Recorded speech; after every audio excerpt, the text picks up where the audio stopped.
Despite the new constitution of 1791, France remained in a state of turmoil.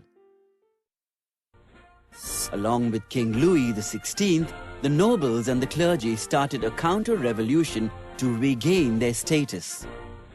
Support from the neighboring countries was also sought. King Louis XVI entered a secret pact with Prussia to crush the Third Estate's revolution. Anticipating their move, the new National Assembly of France declared war against Prussia and Austria. Large sections of the French population joined the war of the people against kings and aristocracies across Europe. Like all wars, the Revolutionary War too brought difficult times and a severe economic crisis. Men spent most of their time fighting wars. Women had to earn a living and look after their families. Enraged by poverty, people from less prosperous sections of society began to form small political clubs to discuss government policies and plan a course of action.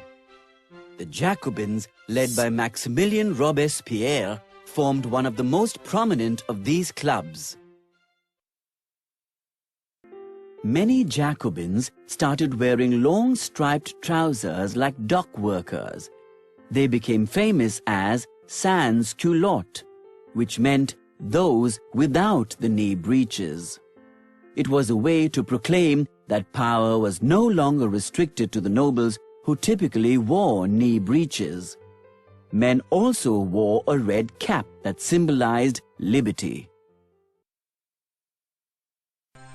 Shortage of food supplies and high food prices provoked the Jacobins to plan an insurrection of the Parisians in 1792. They stormed the palace of Tuileries, killed the king's guards, and took the king and queen hostage. The assembly voted to imprison the royal family and later sentenced King Louis XVI and his wife, Queen Marie Antoinette, to death. After this period of destruction and chaos, elections were held and the newly formed assembly was called the Convention. On 21st September 1792, the Convention abolished monarchy and declared France a republic. As a republic, France no longer had a king. The people of France would be ruled by a government elected by them.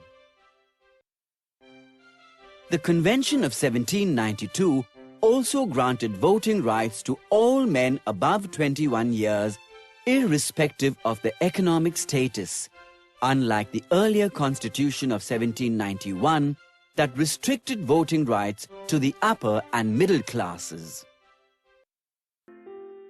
France continued to face political upheavals in the years that followed, but the ideals of liberty, equality, and fraternity had taken root and had begun to inspire similar ideologies and political movements in various parts of Europe and the world.